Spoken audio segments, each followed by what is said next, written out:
Hola hermanos. San Juan Pablo II, testigo excepcional de la paternidad, según las enseñanzas de la Iglesia. En su libro Amor y Responsabilidad, el joven Monseñor Karol Wojtyła afirmó lo siguiente: el parentesco espiritual crea frecuentemente lazos más fuertes que el de la sangre.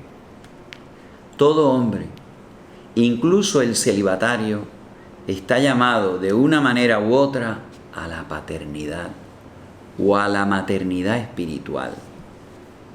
Señales de madurez interior en su persona.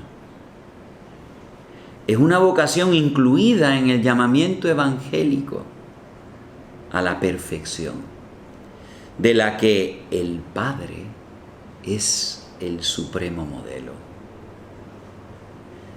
Y concluye el joven obispo Karol Wojtyła: el hombre adquiere, por tanto, la mayor semejanza con Dios cuando llega a ser padre o madre espiritual. Esas palabras valdrían años de meditación. Este gran teólogo marcó en forma dramática la enseñanza católica sobre la teología del cuerpo, dándole un giro personalista a la antropología teológica. Expuso en una serie de catequesis durante muchos meses todo el misterio del cuerpo en su expresión masculina y femenina. Les propongo conocer sus consideraciones claves como testigo excepcional de la fe cristiana sobre la paternidad.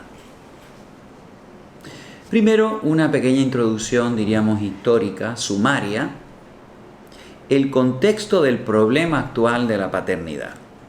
¿Por qué tenemos hoy un problema con la paternidad?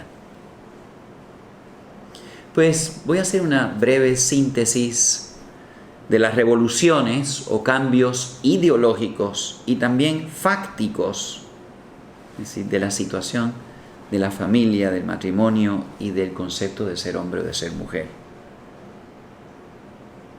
Ya en el siglo XVII, entre los reyes ilustrados, que eran déspotas, no eran demócratas, se comenzó a consolidar la imagen de que el monarca, que recibía directamente de Dios su poderío, sin mediación alguna de la Iglesia, el rey era la imagen de Dios, un verdadero padre para su pueblo. Pues próximamente en Francia, la Revolución Francesa asaltaría la paternidad de los reyes, de los sacerdotes y de los padres de familia.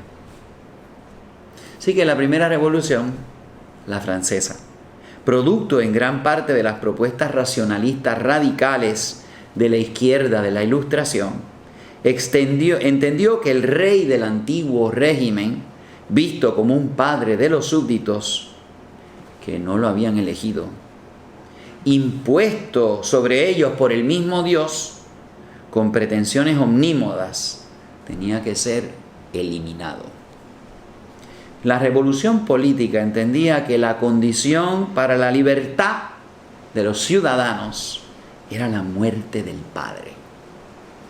La liberación supondría el fin del despotismo paternalista.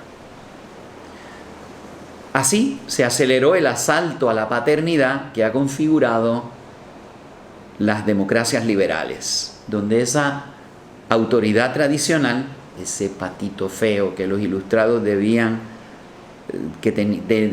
que tenía que ser reemplazado por la razón como el único principio aceptable de la autoridad. El grito era de libertad, igualdad y fraternidad, pero se nos olvida la coletilla final, el rabito de fraternité, égalité, y liberté, ou la mort. Siempre acompañado de la muerte del padre y de la jerarquía. Todos los ciudadanos tenían que ser iguales, No había casta ni privilegio de superioridad, incluso entre padres e hijos. La muerte del rey, que fue aguillotinado, separó la política de la familia. Ahora el país se llamaría la nación, no la patria. Recuerden, en el concepto de patria está el padre. Primera revolución, la Revolución Francesa. Luego la Revolución Industrial. Eso es una revolución de hecho, no de ideología. En los ambientes agrarios tradicionales, el padre y los mayores de edad en general tenían la experiencia, el saber. Conocían la naturaleza, la tierra, el comportamiento de los animales y las leyes del crecimiento mejor que los jóvenes, que los niños. El mundo del trabajo, con la industrialización, separado del mundo de la familia, distorsiona un tanto la aportación a favor de la familia y del bien común que hace la figura del padre. Se vuelve uno que trae salario a la casa. Y no digamos la familia burguesa que se desarrolló a lo largo del siglo XIX, también hizo del padre un mero proveedor.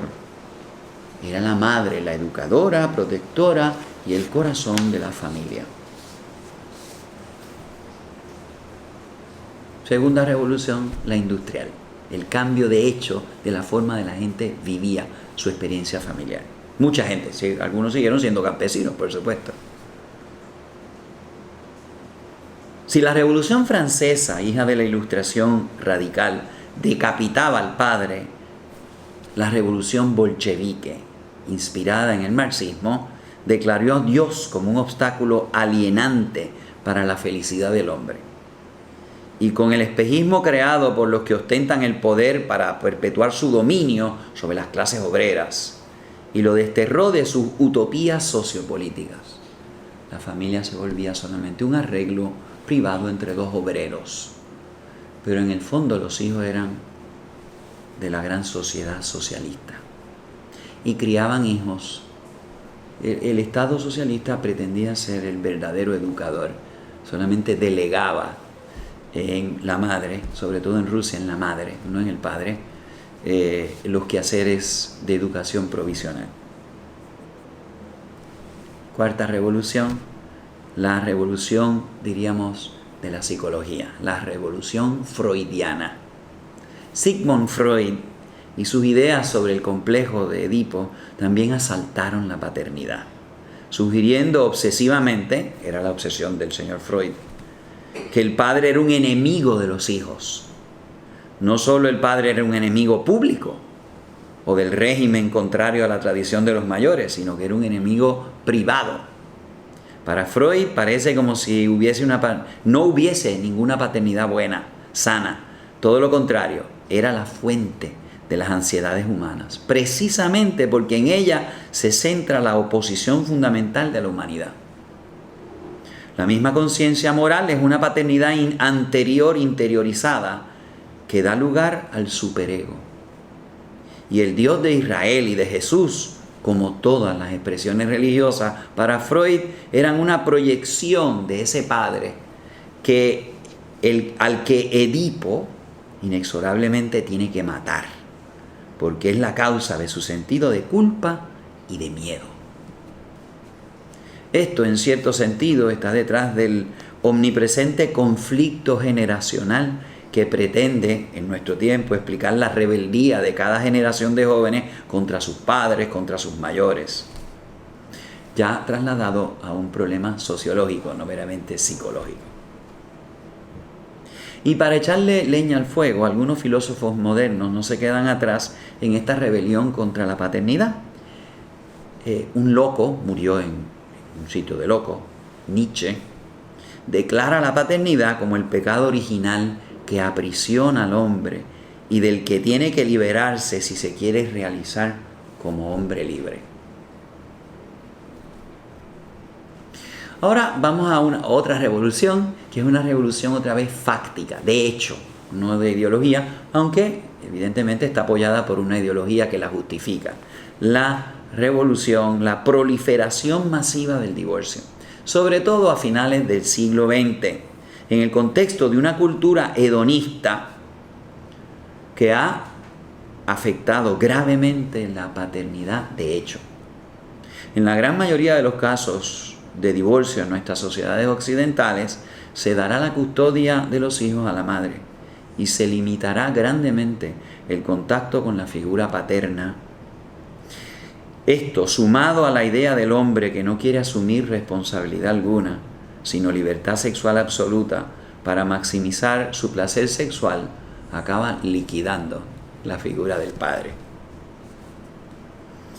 No podemos dejar de constatar en el panorama actual tantas veces desolador de tantas familias encabezadas por madres solteras o divorciadas, hogares rotos, donde los padres por la pobreza, por el machismo, por la irresponsabilidad, por el hedonismo desenfrenado, por razones de alcoholismo o drogadicción, están incapacitados para responder positivamente a su vocación.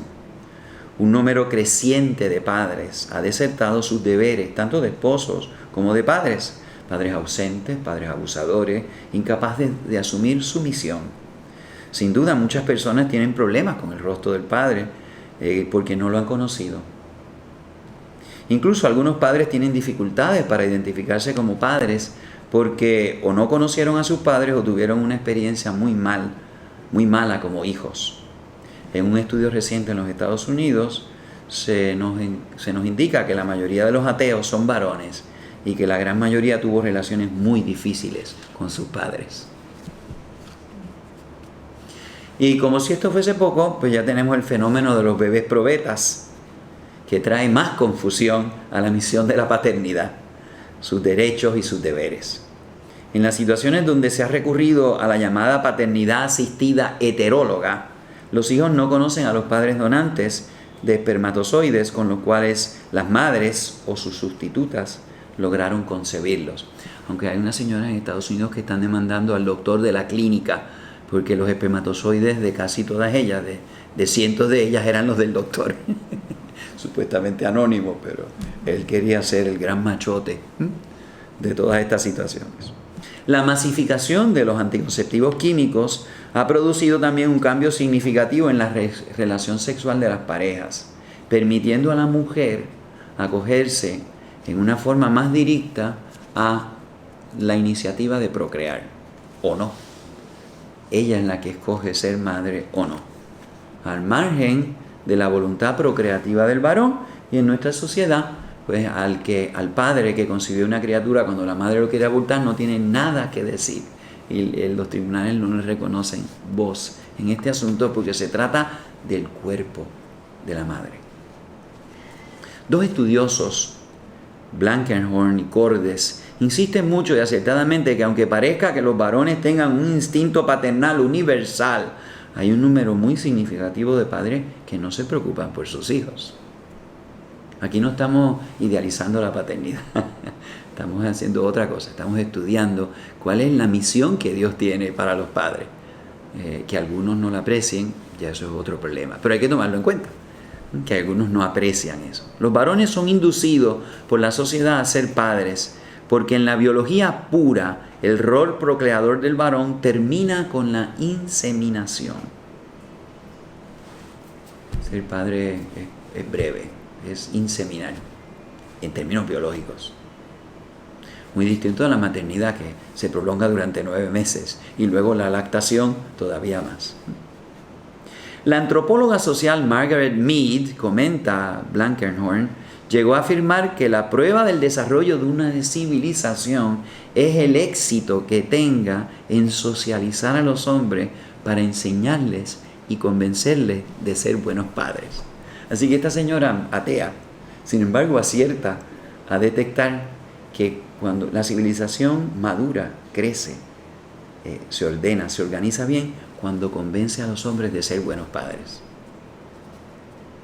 La posmodernidad se concentra de tal forma en la vivencia del placer sexual y también de la necesidad urgente de liberarse de prejuicios religiosos y morales. Tiene que ser inexorablemente anticonvencional. Y así llegamos a la ética narcisista, que no conoce compromisos. El héroe postmoderno se identifica contra lo institucional, Señor y autor de su propia imagen, Padre de sí mismo. Él se hace a sí mismo. Esa es la pretensión, ¿verdad? Hay una cancioncita, I did it my way, ¿verdad? Yo me salgo con la mía. Y hoy, ¿verdad?, al reconocer que cada persona tiene derecho a cambiar su sexo, renunciando al sexo natural o que la cultura le ha asignado, pues yo soy lo que yo quiero ser. Yo me hago a mí mismo.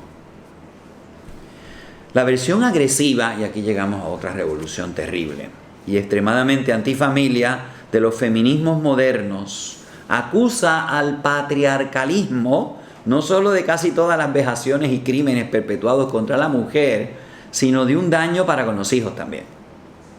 Las categorías heterosexuales crean estereotipos sociales de hombre y mujer, causando directamente la represión femenina. Se critica la orientación heterosexual como única orientación obligatoria para todos y se dice que ha sido impuesta por las conveniencias sociales.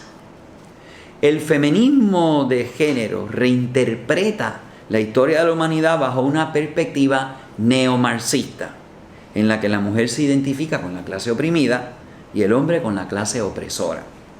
El matrimonio monógamo es la síntesis y expresión del dominio patriarcal.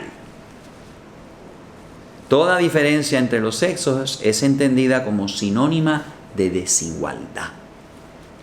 Para estas ideologías, el varón no solo es el enemigo del hijo y de la hija, el varón es enemigo de toda mujer. La masculinidad se mira como algo negativo, casi un delito, y se trata al hombre con sospecha e incluso con hostilidad, como el culpable de todos los males de la mujer y de la familia. Pero todo niño no necesita un padre.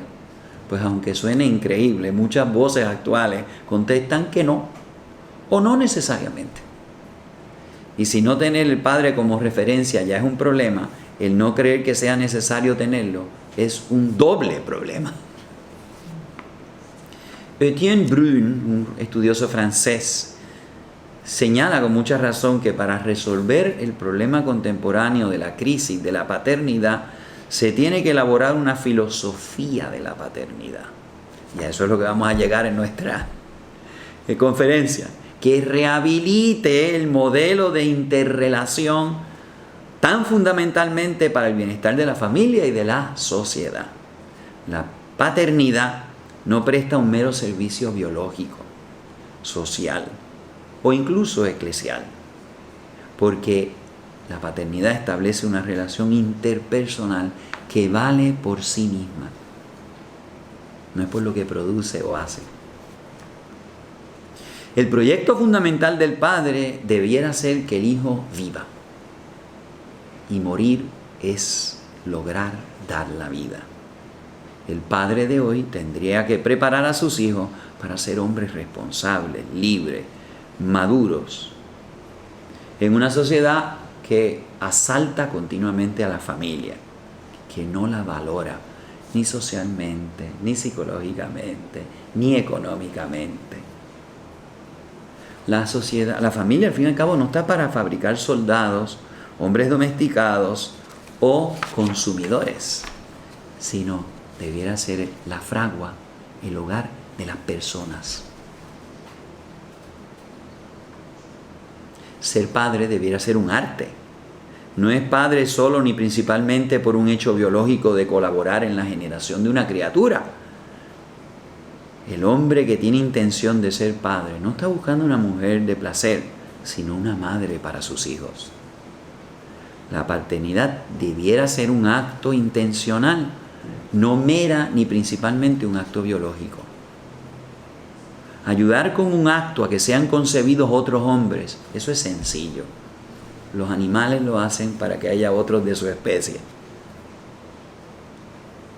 Lo más importante, lo más decisivo para esa paternidad completa, no es meramente un hecho biológico, es el aspecto más delicado y retante de la paternidad: educar a la persona.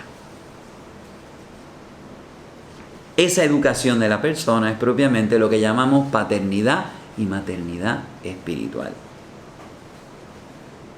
Y He hablado de muchas revoluciones, alteraciones, revueltas que asaltan directamente al padre. Pues queda una todavía. La última revolución contra la paternidad tiene corifeos bíblicos y teológicos, desgraciadamente. No faltan algunos estudiosos que se llaman católicos que cuestionan fuertemente la aplicabilidad del nombre de Padre a Dios, porque trae riesgos a todos los niveles. La palabra Padre aparece demasiado abierta, ambigua, oscilando de su sentido original de fuente o raíz a una perspectiva de relación entre dos personas a las que se le da un cariz social y jurídico ligado al poder, a la autoridad, a la protección, que puede sugerir no solo veneración y admiración, sino miedo, dominación, condescendencia. Así que algunos biblistas y teólogos muy impactados por la teología femenina, pues quieren quitarle incluso a Dios el nombre de Padre, el nombre que Él se dio, ¿verdad? Al hablar con nosotros, Él se llamó Padre, no fuimos nosotros los que lo llamamos. Él mismo se autodesignó Padre. Los argumentos contra el patriarcalismo y en general contra la masculinidad se han lanzado no solo en forma anacrónica para reinterpretar la historia de la salvación, sino que incluso cuestionan la autenticidad del propio contenido de la revelación del Dios de Abraham, Isaac, Jacob y por supuesto el Dios de Jesús. Ignorando el principio teológico que relativiza la aplicación de adjetivos y atributos humanos a Dios, como si dependiesen de la sexualidad de los varones, declara necesariamente legítimo el llamar a Dios Madre. Y en algunos casos, no aceptar llamarlo Padre, porque llamarlo podría hacer a uno cómplice del machismo. Terrible. Esto es espantoso. Esta situación actual estimuló más al Papa San Juan Pablo II a elaborar sus reflexiones sobre la feminidad y la maternidad, tanto en sus catequesis sobre la sexualidad como en sus documentos sobre la dignidad de la mujer y la persona y la misión de la Virgen María. Voy a pasar, ya hemos visto el contexto ideológico y fáctico del problema de la paternidad hoy día. Pues entonces, como he acabado con los revoltosos teológicos y bíblicos de la paternidad, pues voy a hacer un resumen breve de la paternidad en la Biblia. En los textos del Antiguo Testamento, el título de padre implica las prerrogativas de jefe, que en la familia, la tribu o el clan goza de autoridad y de poder, aquel que transmite la vida y la heredad. Es un título que merece grandísimo respeto. Entre los pueblos semíticos, Dios mismo era uno de los que ostentaba ese título. Y cuando se hablaba de Él en el Antiguo Testamento, muchas veces se le identifica como el Dios de nuestros padres. Por eso los menciona Abraham, Isaac, Jacob. No menciona a doña Rebeca, ni a doña Sara. Pero así está identificado, ¿no? Dios no solo es el creador y dueño, sino el maestro, el educador de Israel. Como un alfarero da forma al barro, así educa Dios a su pueblo. Hay unas frases muy tiernas, incluso en Isaías, ¿verdad?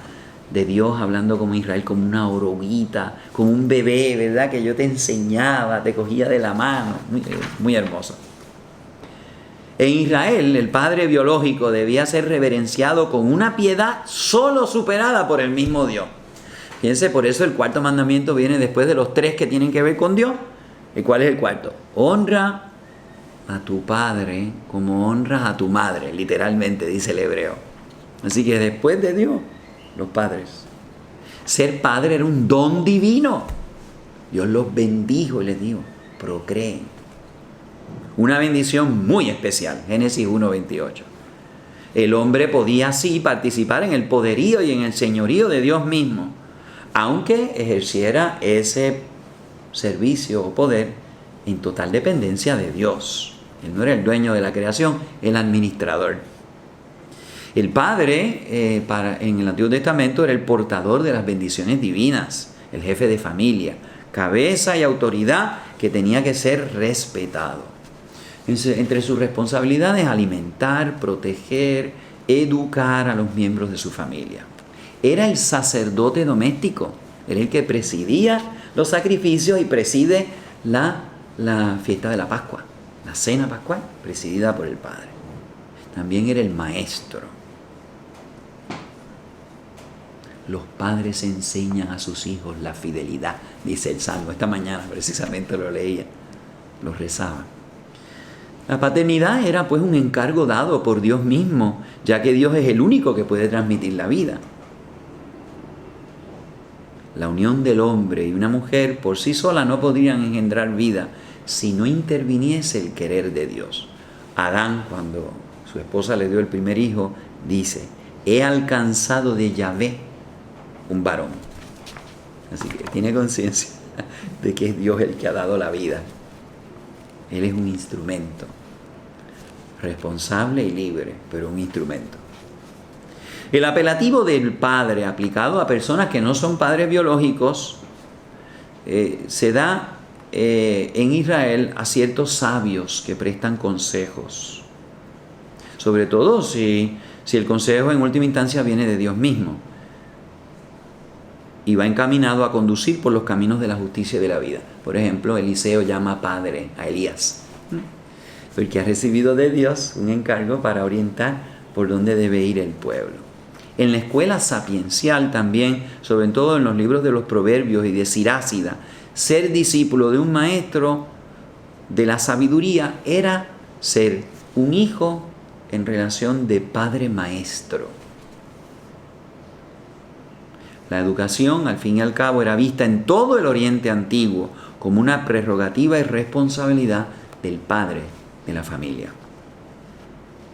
En el Antiguo Testamento no solo se habla de Dios como el padre del pueblo de Israel, sino se habla de la paternidad sobre algún individuo muy importante, en particular el rey David, que es objeto de la promesa manifestada por el profeta Natán. Le dice Dios al descendiente de David: yo seré para él padre y él será para mí hijo. Se recordarán esa frase del libro de la sabiduría cuando vienen a asaltar al justo y dice: él dice ser hijo de Dios, pues que lo proteja Dios, su padre. Sus detractores le van a probar para verificar si evidentemente eso de yo soy hijo de Dios, Dios lo va a constatar siendo su padre. Pues estas dos corrientes de la paternidad divina, del rey Mesías, hijo de David, y del justo maestro, nos llevan a Jesús. Jesús, en su esencia, es el revelador del Padre. Aunque en Mateo 23 Jesús indica que sus discípulos no llamen a nadie Padre. Pero fíjense que Jesús está defendiendo al Padre original. Jesús defiende la relación única y del todo extraordinaria que el Padre tiene con todos los creyentes. No hay otro Padre en la tierra que sea como el Padre que está en los cielos. Ni los padres de la tierra conocen las necesidades de sus hijos tan bien como las conoce anticipadamente el Padre del cielo. Fíjense que cuando los discípulos de Jesús le dicen: enséñanos a rezar, ¿cómo debemos tratar a Dios? La palabra más importante del Padre Nuestro, ¿cuál es la primera? Padre. Y al final podríamos decir Padre. Prácticamente, ¿cuáles son las últimas palabras de Cristo en la cruz? Padre, en tus manos entrego mi espíritu. En el reino que proclama Jesús, su Padre Dios es a la vez Rey y Juez, sin dejar de invitar a todos a acogerse a su misericordia. Jesús habla de la misión de evangelizador como la de un buen padre de familia que sabe sacar cosas buenas de un baúl lleno de riquezas. Y no es accidental que en la parábola del llamado hijo pródigo, la figura central sea un padre. Un padre con dos hijos que tienen actitudes distintas. Pero el asunto grave es: ¿reconocen la paternidad o no? ¿Por qué se va el hijo menor? Porque dice: tú estás muerto para mí, dame mi herencia. Y después se da cuenta, en la vaciedad de una vida pródiga, que le falta al padre. Y vuelve a la casa del padre pidiéndole perdón. Pero el otro hijo, fíjense que también tiene otro problema. A mí tú no me has dado una fiesta con mis amigos y llega ese hijo tuyo. Entonces el problema del hijo mayor no es solamente con el padre, a quien acusa de injusto, sino que también es un problema con su hermano.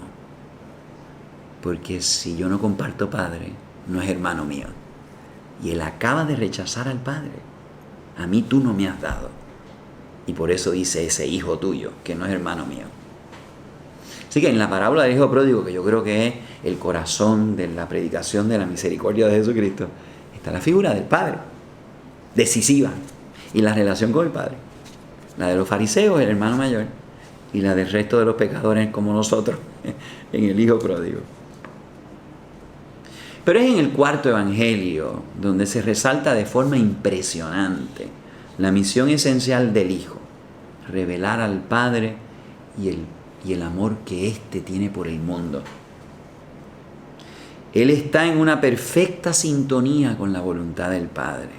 Querer servir a Dios Padre y no reconocer a Jesús, el Hijo, es imposible.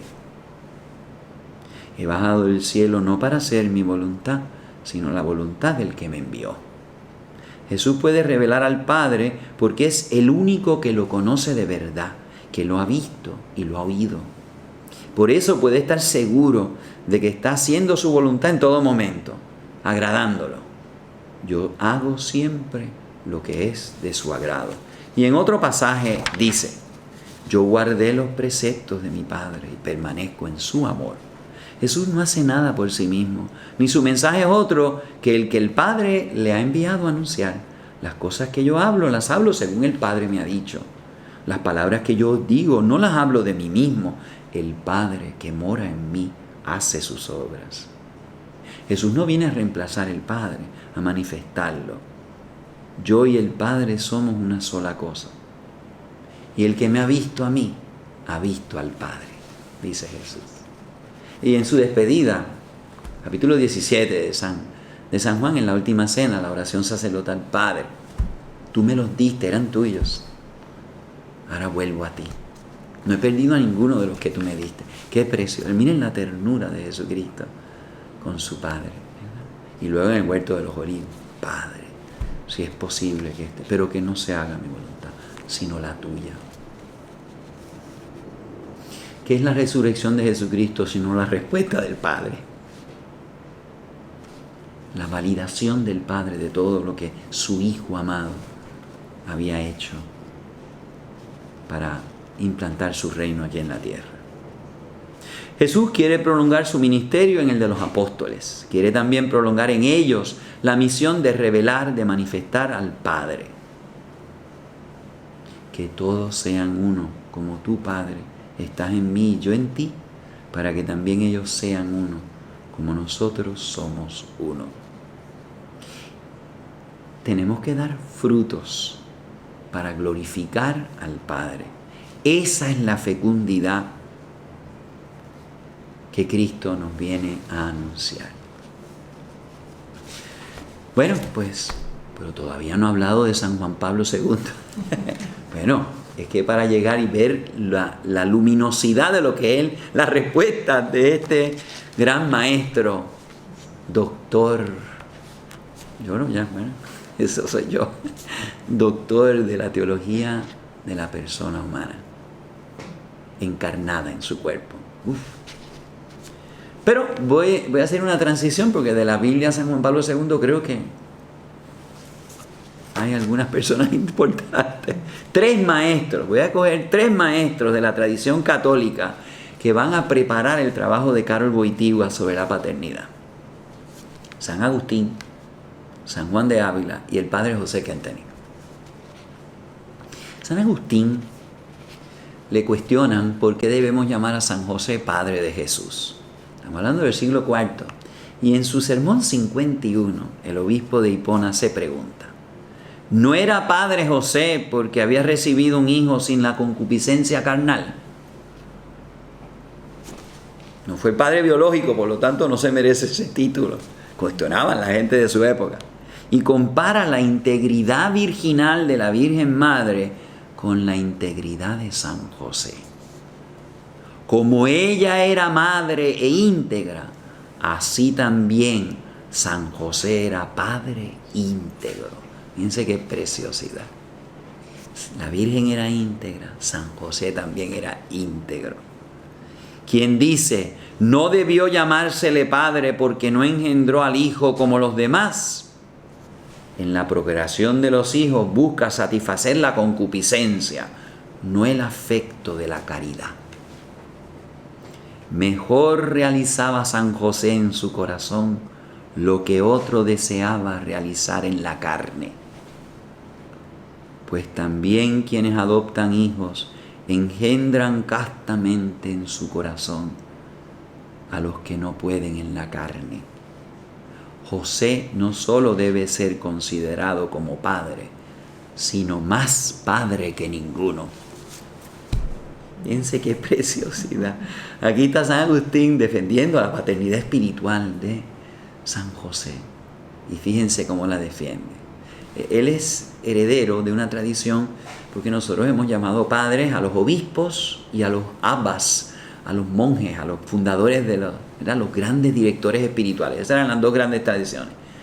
El obispo era abba, era el padre de la comunidad de los cristianos, y el monje, el espiritual, ¿verdad? El abba, el abad era. Pues entonces San Agustín, fíjense cómo él ya hace un resumen. ¿Y qué dice? La perfecta santidad es la de la caridad.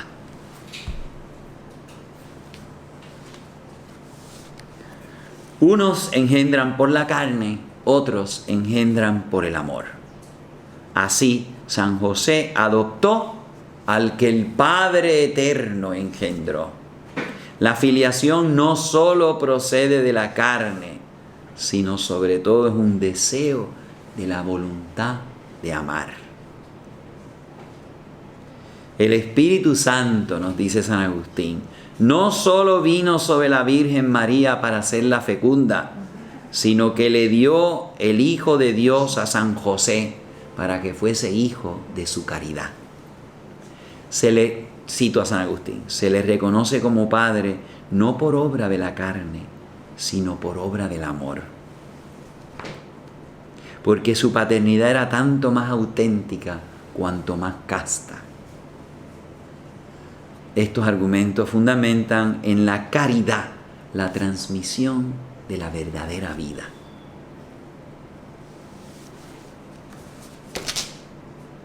Son cosas que también uno tiene que meditar profundamente, ¿verdad? Precioso. Segundo testigo de la tradición católica. San Agustín, que ya le digo, recoge la traducción de la paternidad espiritual de los obispos y de los sacerdotes y la paternidad espiritual de los directores espirituales y hombres del espíritu de los monjes. San Juan de Ávila. Los dos grandes ríos de la tradición previa se unen en un poderoso caudal único. La paternidad espiritual del sacerdote se da sobre todo en la acción evangelizadora que se ejerce en la predicación. San Pablo decía a los corintios, les decía, yo los engendré para Cristo porque yo les prediqué el Evangelio. La transmisión de la vida. También en la celebración de los sacramentos, el que preside la mesa, de la cual todos comemos, y que nos sana. La unción que nos da la vida, el bautismo. Y que también se cultiva en la dirección espiritual, en la línea de los maestros de vida interior de los monjes. Pero San Juan de Ávila dice, el sacerdote como padre es el padre de la caridad. En el santo patrono del clero diocesano español se ilumina esa paternidad del sacerdote con el ejemplo de los buenos padres naturales. Pero San Ambrosio y San Agustín nos habían aclarado que la gracia era superior a la naturaleza y que por lo tanto la paternidad espiritual vivida en la caridad pastoral era incluso superior al amor natural de los padres por sus hijos. Así que ya en el maestro San Juan de Ávila tenemos la primera cima sintética del tema de la paternidad, sobre todo la de los sacerdotes. Pero el último testigo, antes de entrar a Karol Wojtyła, es el padre José Kentenich. Para este gran sacerdote, la figura de Dios como Padre vuelve a encontrarse en el centro de la vida, no solo de Jesús y del reino que predica, sino de cada hombre. Jesús nos dice, lleva una vida patrocéntrica. Y dice el padre Kentenich, la paternidad es necesaria para que la sociedad y la familia, la iglesia y las culturas sobrevivan. Es una cuestión crítica. La paternidad es vocación de educar, es delegación de autoridad, es transmisión de vida, es transparencia del amor bondadoso, firme, protector, dador de vida del Padre.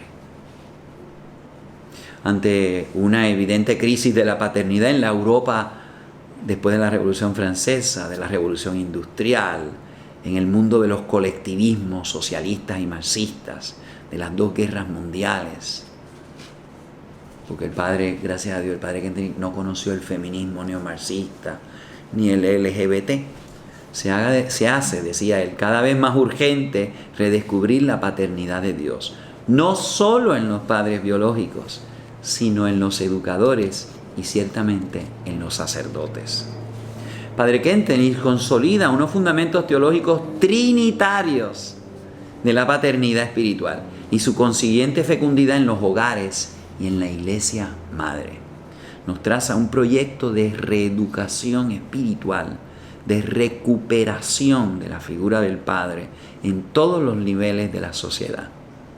Su atrevida y abundante exploración del tema lo hará una figura clave en la comprensión más actualizada de ese tema teológico, la paternidad. Karol Wojtyła, San Juan Pablo II, por si acaso no conocían su nombre de pila, Karol Carlos José Wojtyła. Este brillante y joven obispo, formado en la filosofía personalista, que dialogaba y contestaba los idealismos kantianos, los freudianismos de Freud, los materialismos hedonistas y materialistas ascendentes, se adentra en la profundidad del ser hombre y del ser mujer, tomando en serio no tan solo la diversidad complementaria corporal, sino lo que pudiéramos llamar la diversidad de psicología espiritual. Busca las razones profundas para el amor en Dios mismo, en su ser un Dios engendrador, un Dios Padre. En la obra que ya mencioné, ese libro que él escribió, fue el único libro traducido al español cuando Karol Wojtyła fue electo a ser papa. El único libro que había en español de ese obispo polaco se llamaba Amor y Responsabilidad. Un libro que él había escrito para los jóvenes universitarios de los cuales él era maestro y que él los quería orientar sobre el tema de la vocación y del matrimonio. Amor y Responsabilidad. Si no lo han leído, léanlo. Para mí, en mi historia personal, es uno de los 10 libros más importantes que yo he leído en mi vida. Amor y Responsabilidad. Y lo leí justo después de que lo hicieron papa, y desde entonces pues adopté como papa a San Juan Pablo II, como papa, como modelo sacerdotal. Así que este hombre quiere rescatar la visión cristiana de ser padre, de ser hombre y de ser mujer también, de todos estos estragos a los cuales ha estado sometida. Voy a citarlo de ese libro. Si es verdad que físicamente la mujer se hace madre gracias al hombre, no lo es menos que la paternidad del hombre, forma interiormente en su aspecto psíquico y espiritual gracias a la maternidad de la mujer. No solamente el embrión se desarrolla fuera del organismo del padre, sino que también la paternidad física tiene menos lugar en la vida del hombre que el que ocupa la maternidad de la mujer. Por esto, La paternidad debe ser formada y cultivada a fin de tomar en la vida interior del hombre una plaza tan importante como la de la maternidad en la vida interior de la mujer. Formar una persona, dice Karol Wojtyła, es en cierto sentido más que procrear un cuerpo. Y aquí voy a hacer una pausa, fíjense. ¿Por qué Israel no llama a Dios madre? Porque todos sabemos que la madre queda totalmente transformada por su maternidad. Físicamente, psíquicamente, químicamente, hormonalmente. Queda totalmente. ¿Verdad que las mamás se quedan transformadas? Se ponen gordas. ¿Verdad que sí? Y al papá, ¿ustedes han visto un papá que queda encinta? El papá no queda transformado. Entonces Dios no queda transformado por tener a Israel como hijo. Él adopta a Israel, Él lo llama hijo, lo hace hijo, pero no queda transformado. Y Dios no se transforma por llamarnos hijos. Igual que el padre biológico, el varón, no se transforma, nos escoge, nos elige. La madre está, por así decir, por las leyes biológicas. Ella se tiene que transformar para ser madre, no así el varón. Así que formar una persona, formar al pueblo de Israel, es más que procrear un cuerpo. Es más que constituir un grupo de personas. En el mundo de las personas, continúa Karol Wojtyła, ni la paternidad ni la maternidad se limitan nunca a una función biológica de transmisión de vida. Cuando nosotros usamos la palabra padre o madre, ¿qué estamos diciendo? Autor de vida, eso es lo que estamos diciendo. Fuentes de vida, ¿sí? Paternidad y maternidad son transmisión de vida. Por eso los maestros nos transmiten vida. Ustedes no se recuerdan de sus maestros, yo me recuerdo muy bien. De esos que han transmitido sus conocimientos, sus experiencias vitales. Han sido ejemplos y modelos. Eso es también dar vida, no solamente dar vida biológicamente. Así que, continúo con Karol Wojtyła. La paternidad y la maternidad son mucho más profundas. Aquel que transmite la vida, el padre, la madre, es una persona. La paternidad y la maternidad llevan en el mundo de las personas la marca de una perfección espiritual particular. Generar en el sentido espiritual, formar almas. Esa es la verdadera paternidad. Que los padres biológicos están llamados. Lo que pasa es que esa es la paternidad más retante, porque ya dije que el hecho, la inseminación, que es la paternidad biológica del padre, es breve, la de la madre más extensa, pero lo más importante es ser padre espiritual, de los hijos que uno tiene.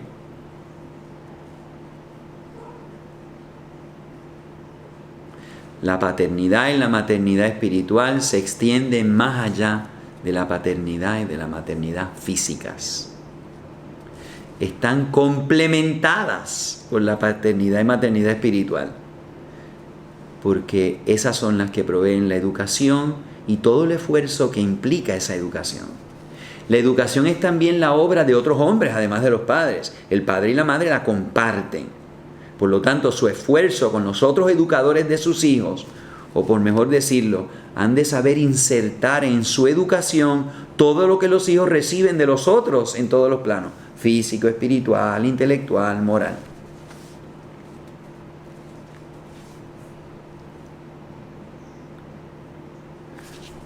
La generación espiritual, dice Karol Wojtyła, es la prueba de una plenitud espiritual que se quiere compartir. Lo voy a repetir. La generación espiritual es la prueba de una plenitud espiritual que se quiere compartir. Fíjense, Dios es el luminoso Padre. Él quiere compartir todo lo que Él es. ¿Verdad que sí? Su bien, su bondad, su ser. Por eso crea. Libremente. No queda encinta por la creación. No se transforma. La generación espiritual es la prueba de una plenitud espiritual. Y si nosotros hemos sido creados a imagen de un Dios que es Trinidad, relación de personas en amor, estamos llamados a estar en relación de amor con las demás personas, ¿verdad que sí? Ya entraremos en eso, el concepto de don. Dios nos dona la vida para que nosotros aprendamos a dar la vida por los demás, en amor a Él. Pero entonces fíjense, si hemos sido creados a la imagen de ese Dios que es así, que es el don, el Padre, pues vamos a tener madurez en la medida en que nos parezcamos más al Padre. ¿Verdad que sí? Y la engendración del Padre, para recordar lo que dijo San Agustín de San José, es una engendración espiritual, no es biológica. El Padre no es un Padre biológico, el Padre Dios no es un Padre biológico, es un Padre según el Espíritu. Igual que la Virgen, que engendró del Espíritu Santo. No es una engendración erótica, es sexual en cierto sentido, pero es sobre todo espiritual. Por eso San Agustín dice, María engendró en su seno a Jesucristo, en su mente y en su corazón, antes que engendrarlo en su seno. Así que eso es muy importante. Se deben buscar hombres, sobre todo los más jóvenes que uno, que aceptarían lo que se les quiere comunicar y vendrían a ser nuestros hijos, objetos de un amor particular, parecido al de los padres para con sus hijos, por una razón parecida. Lo que maduró en el padre o la madre espiritual continuará viviendo en esos hijos. Como los hijos del padre Kentenich continúan viviendo lo que ese padre les transmitió. Podemos observar diferentes manifestaciones de esa paternidad espiritual y diferentes cristalizaciones de ese amor que de ellas nace. Por ejemplo, el amor de los sacerdotes que le consagran a sus dirigidos, el que los maestros tienen a sus discípulos, el que los obispos debieran tener por sus sacerdotes. El parentesco espiritual crea frecuentemente lazos más fuertes que el de la sangre. ¿Verdad que usted ha tenido unos vínculos fuertísimos con personas que no son parientes suyos de sangre? ¿Verdad que sí? Ahí está, paternidad, conciencia de haber recibido de esas personas, vida, amor, testimonio. Eso es paternidad espiritual. Por eso, ya llego a la frase con la cual empecé. Todo hombre, incluso el célibe, el que está consagrado, ¿verdad? O la virgen, está llamado de una u otra manera a la paternidad o a la maternidad espiritual, que serán señales de madurez interior de su persona. Quiero que ustedes den fruto, porque eso es lo que le va a traer gloria al Padre. Es una vocación incluida en ese llamamiento evangélico a ser perfectos. Y el Padre perfecto es Dios. Así que si te quieres parecer más a Dios, lo serás cuando llegues a ser padre o madre espiritual. Padre y madre en el sentido biológico son dos individuos de sexo distinto, opuesto, complementario, a quienes un nuevo individuo de la misma especie debe su vida. Padre o madre en el sentido espiritual es un ideal, un modelo, que para aquellos cuyas personalidades se desarrollan y se forman bajo su influjo. El orden físico se detiene en el nacimiento biológico. Ya ese hecho está realizado. Pero en el orden espiritual, que es el orden en que se engendran las personas, hay unos horizontes infinitos. El Evangelio, dice Karol Wojtyła, nos enseña que se ha de buscar en Dios una paternidad espiritual. Y para los católicos, en la Virgen, una maternidad espiritual. No sé si ustedes han notado que algunas personas que no aman la Virgen son serios, severos. Yo les digo moño parado. Porque no conocen la ternura de Dios. Que el mismo Karol Wojtyła dijo, psicológicamente el hombre la reconoce más fácilmente en el rostro de una madre que en el rostro de un hombre, de un varón. Así que psicológicamente la importancia de la maternidad también, ¿no? Muy importante.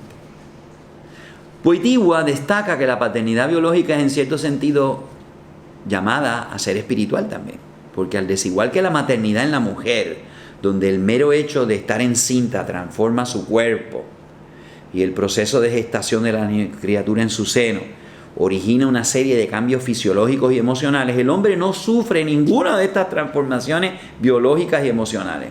El hombre tiene que asumir libremente su paternidad, que va más allá del hecho biológico, porque es un hecho interpersonal.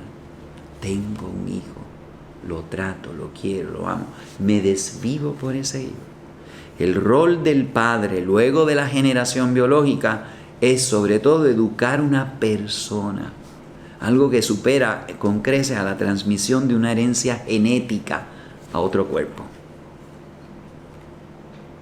Al presentar la misión educativa de la nueva persona, más allá de la dimensión fundamental de alimentar, cuidar, proteger a esa nueva criatura, ahí está la dimensión de la paternidad y maternidad espiritual. La educación, la engendración espiritual transmite vida a otra persona, no a un mero cuerpo.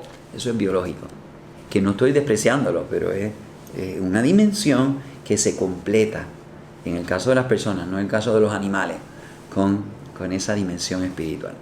La generación en el sentido profundo es la formación de almas, la educación de personas. La paternidad espiritual es compartida. La paternidad espiritual es mucho más próxima a la maternidad espiritual que a la maternidad física. Porque la generación espiritual no depende del sexo de la persona.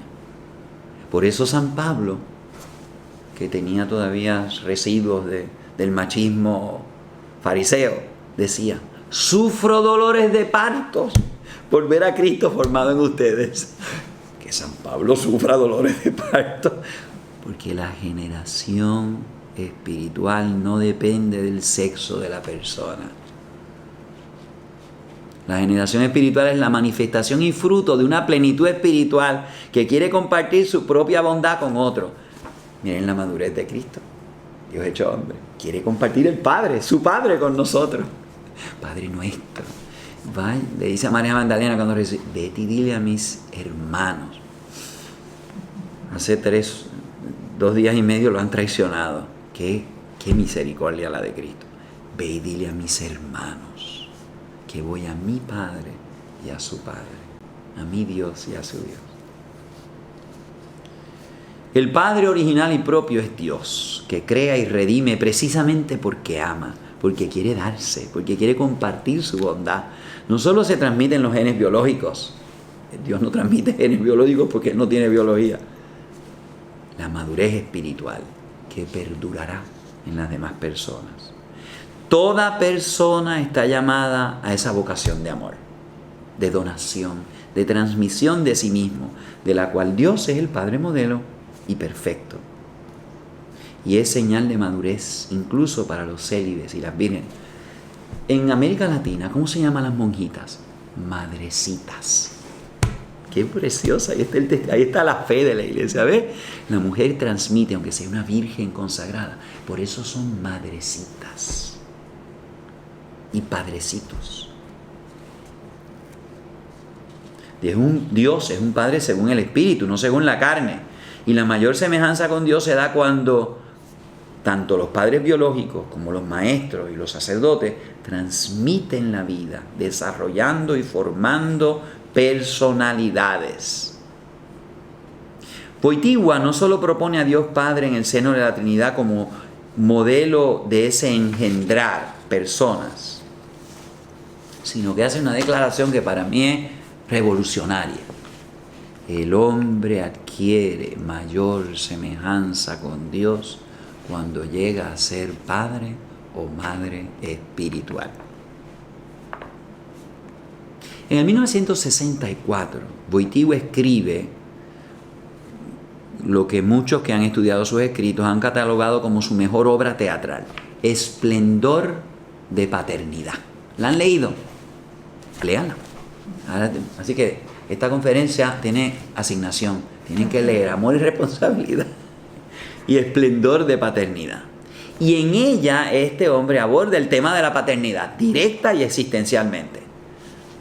El personaje principal de la obra se llama Adán. Adán, un padre biológico. Y le nace una hija a su esposa, Mónica. Dice Adán: ay de mí, no podía soportar el peso de la paternidad. No conseguía mantenerme a su altura. Me sentía completamente desconcertado, aturdido. Y lo que era un don se me volvió una carga. Rechacé la paternidad como un peso insoportable. Estaba destinado a ser padre, o tan solo a ser para siempre en los pensamientos, en los actos de los hombres, un vínculo con la idea del Padre. Adán se le queja a Dios y le dice: hubieras podido dejarme en la esfera de la pura fecundidad,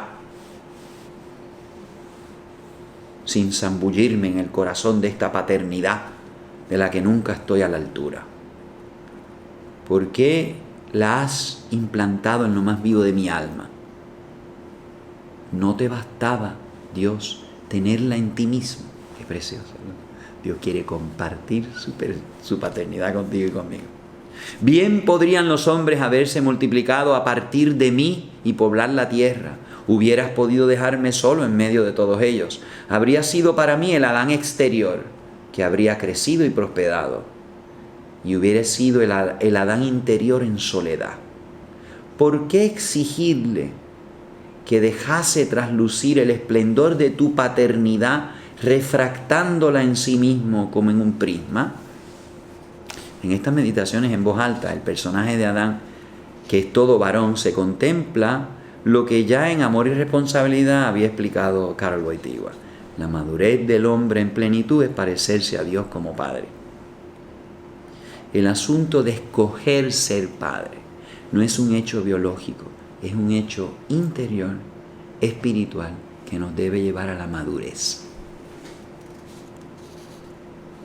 El vínculo con la idea del Padre, entre las más altas cimas de la realización de la humanidad del hombre y el punto más bajo de la degradación de la humanidad en el hombre, permanecerá siempre y únicamente esto: el vínculo con la idea del Padre. La irrupción del Hijo de Dios hace que Adán se enfrente a esa realidad de ser hijo y por medio de esa experiencia descubrir al Padre. Oigan lo que dice este personaje de esta obra: los padres vuelven a través de los hijos. En el fondo del alma del hijo revive siempre el Padre. Hay un segundo personaje, la madre, que le consuela y le explica que la experiencia de parir es un dolor que el varón también debe hacer suyo. San Pablo lo hizo.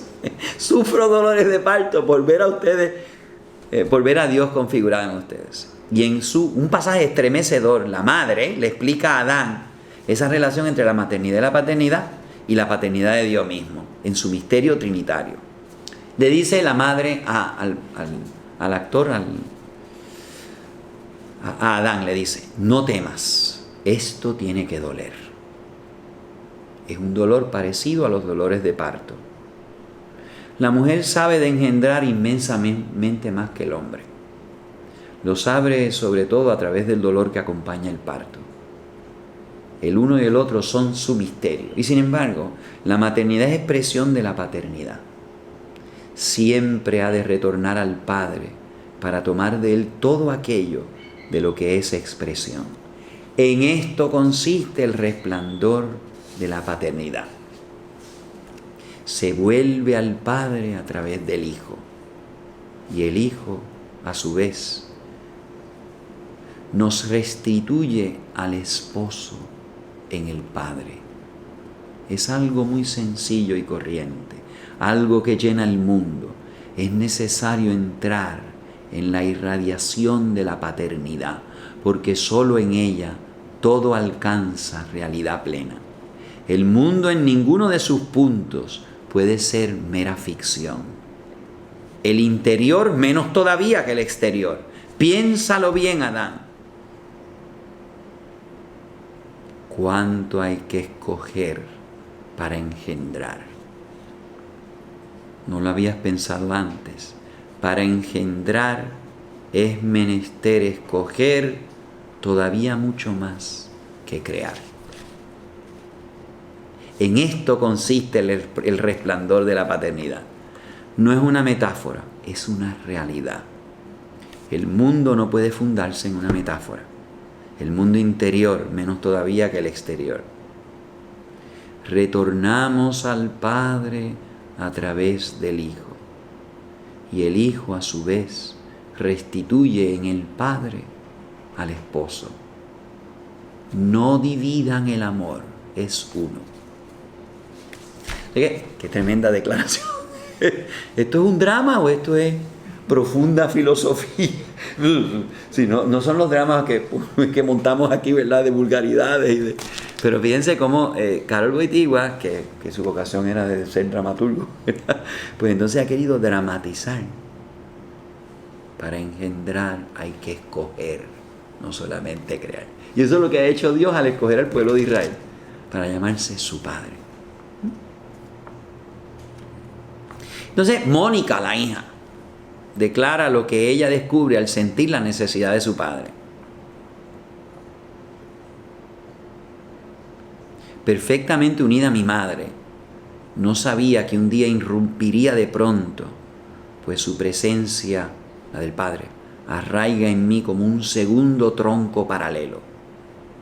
Ahora es cuando me siento realmente madura, un doble tronco entre la multitud de árboles en el bosque. Qué riquezas de ramas y de hojas, qué frondosa copa, todo crece de un mismo fondo, pero son comunes las raíces. De este modo crecía el Padre en mí a través de la Madre, y yo era justamente su punto de unión. Aquel fragmento en la totalidad del árbol, a través del cual crecen los dos troncos. Cuánto te amo, Padre mío, extraño Padre engendrado en mi alma, Padre que fuiste engendrado en mí para engendrarme. Durante muchos años no supe que habías crecido tanto dentro de mí. No conocí tu rostro, tus cálidos ojos, tus hombros ligeramente inclinados, hasta el día en que relacioné contigo el ansia infinita de mi alma. Hasta el día en que la ausencia tuvo que hacerse presencia, pues esta fue primero. Padre mío, yo lucho por tenerte, permanece en mí como yo quiero permanecer en ti. Evidentemente aquí está palpitando la última cena, ¿verdad? Y yo en ti, tú en mí, ellos en nosotros, ¿verdad? Ellos en mí, yo en ti. ¿Ok? El Padre reconoce que si bien la mujer, al hacerse madre, queda transformada por el hecho de su maternidad, no así el Padre. Ser padre es cuestión de elección, no es de necesidad biológica. Es un vínculo de amor libremente escogido, no es una obligación espiritual, aunque suponga la realización del que toma dicha decisión, la reconciliación de su interior espiritual y de su exterior biológico, de su soledad, lo mío, y de su participación, lo nuestro. El amor, estoy citando el Adán en la obra, el amor es siempre elección. Y de una elección nace siempre. Esta es la palabra, el secreto de la palabra mío. Si amo, entonces he de elegirte sin cesar en mí. He de engendrarte siempre y siempre he de nacer en ti. Y de este modo, engendrando a través de una elección continua, engendramos el amor. En el diálogo de aceptación final en la obra teatral por parte de Adán de su paternidad, declara lo que significa para él ser padre. A través de ti aprendo poco a poco lo que significa ser padre. Es el más poderoso vínculo del mundo. Construyamos juntos este mundo. Perder, cancelar, rechazar y truncar es terriblemente difícil para un padre. Terriblemente difícil es para un padre perder, rechazar fuera del campo del amor. No solo a la hija me une la paternidad, también para mí es un vínculo interior. Quedo ligado a mí mismo. Y lo más difícil es perderse a uno mismo en sí. Es imposible. Perder la fe en la propia paternidad, piénsalo, hija, entonces solo queda el dolor. Pero no puedo dejar de ser yo junto a aquello que me une desde dentro. que es mi carga y mi felicidad, porque también esto ha llegado de algún modo a ser yo mismo. La paternidad para el joven obispo Karol Wojtyła es un vínculo fundamental en la existencia de todo hombre. Es una imagen de la paternidad de Dios inscrita en lo profundo del ser humano. No es un poderoso vínculo con otro, meramente. Es que es parte constitutiva de ser hombre en madurez, espejo de la paternidad divina en su fecundidad salvífica. Esta paternidad culmina en la redención obrada en el dolor del Calvario, en la entrega absoluta de sí mismo por la humanidad obrada por el Hijo, quien amando al Padre engendra a la Iglesia, en la Iglesia, nuevos hijos para Dios. Wojtyła no agota su meditación profunda de esta verdad fundamental para el hombre al afirmar estas verdades en su escrito filosófico y teológico, Amor y Responsabilidad, sino que las dramatiza en esa obra teatral, Esplendor de la Paternidad, para acentuar la centralidad existencial de este misterio de la paternidad. Pero se nos está acabando el tiempo, yo no puedo estar una hora más para entrar en las catequesis del Papa, que a partir de diciembre del 79, tercera asignación. Léanse las catequesis que escribió San Juan, que dictó San Juan Pablo II en sus audiencias de los miércoles. A partir del 12 de diciembre, creo que es fácil recordarme, era Guadalupe, del 1979 y los primeros meses del 1980. Porque ahí el Papa va a entrar para analizar todo lo que él nos dice el Génesis. Es una cosa, un estudio psicológico, teológico de primera magnitud.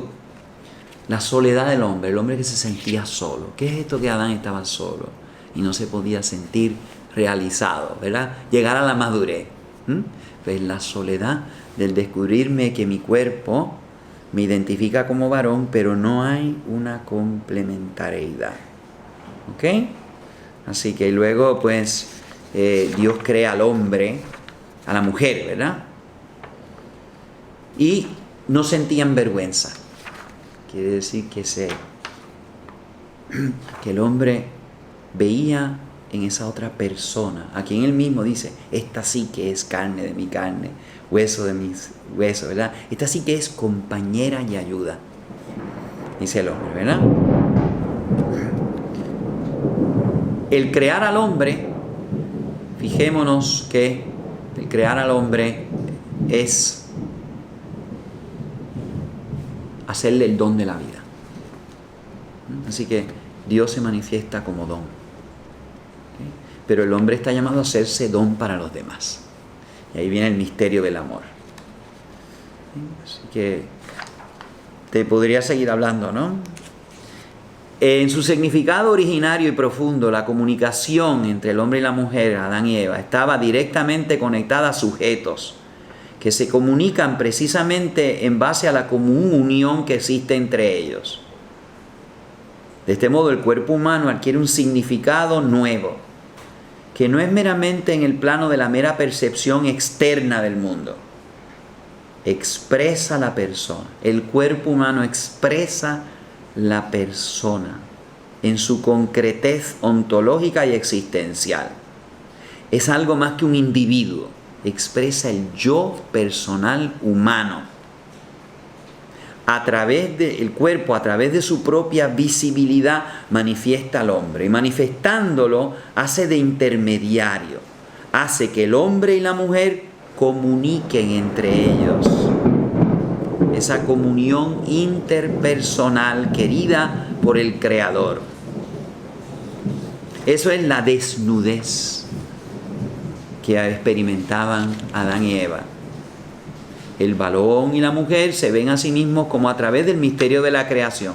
Se ven a sí mismos antes de darse cuenta de que estaban desnudos. Ese verse desnudo no es solo una participación a la percepción exterior del mundo.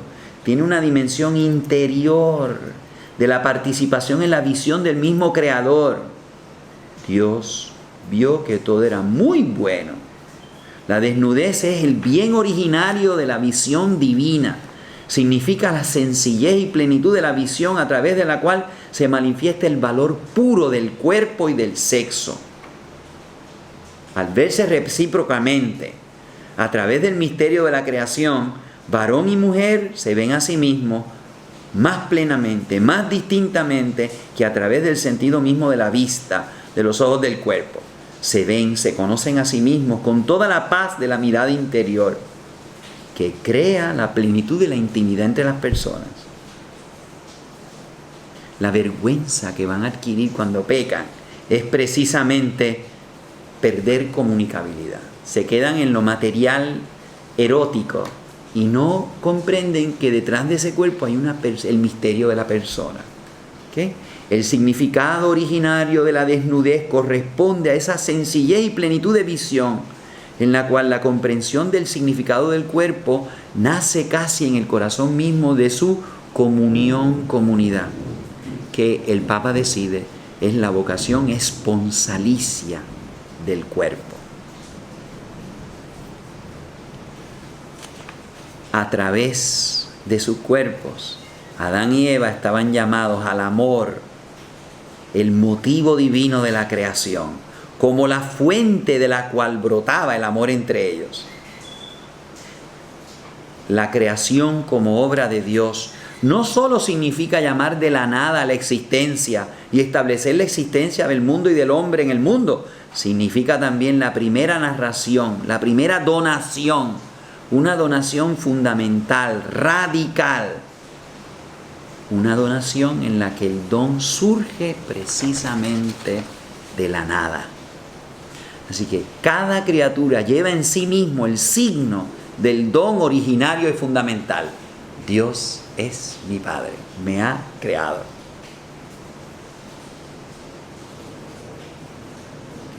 En el relato de la creación, mundo visible, el donar tiene sentido solo respecto a los seres humanos, no a los animales. En toda la obra de la creación, solo el ser humano se puede decir que ha sido gratificado con un don. El don, el mundo visible ha sido creado para él. Y al entender el mundo creado y su cuerpo como un don, entiende que él está llamado a darse, a entregarse. La inocencia interior, estaban desnudos. Era el intercambio del don, una recíproca aceptación del otro, que correspondía a la esencia misma del don. La donación mutua creaba la comunión de las personas. Por eso se trata de acoger al otro ser humano, de aceptarlo, porque en esa misma relación la mujer y el varón se convierten en don el uno para el otro, mediante toda la verdad y la evidencia de su propio cuerpo, de su masculinidad y de su feminidad.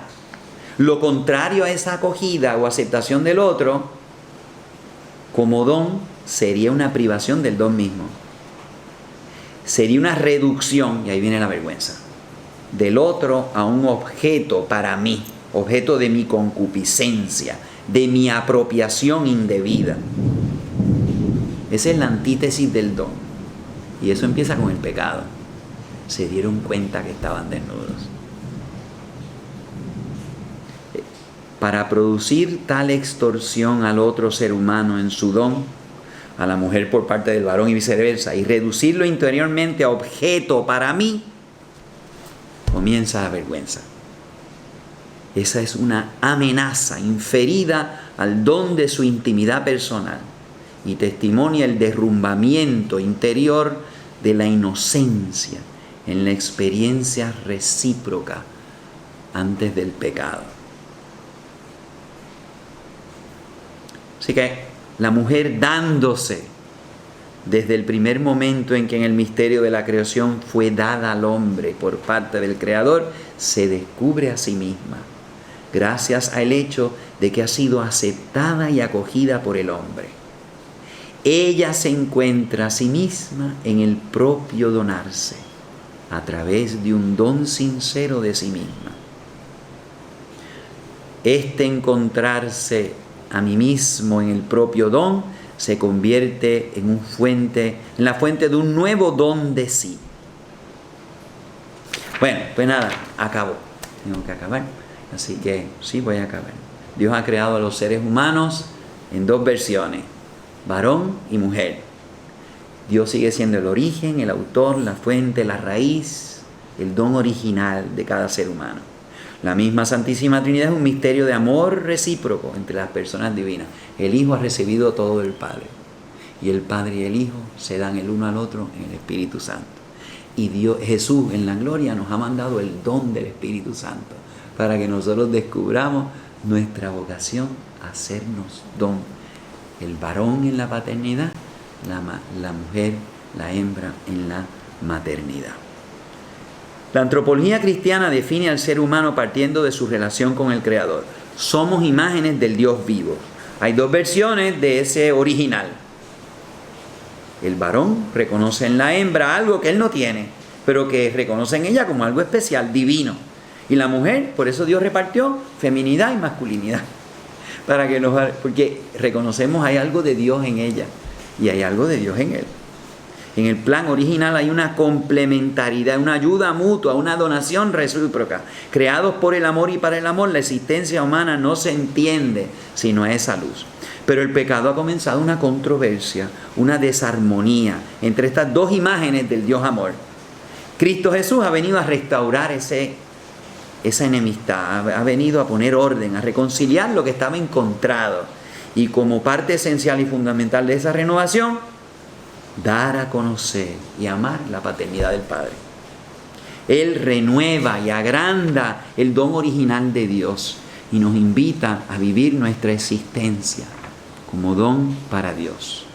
San Juan Pablo II ha meditado profundamente sobre este misterio y nos lo ha obsequiado para que tú y yo, después de hacer nuestras asignaciones, encontremos una nueva capacidad para expresarlo en un mundo confundido y en muchos sectores ideológicos antagonistas a Dios y a la paternidad.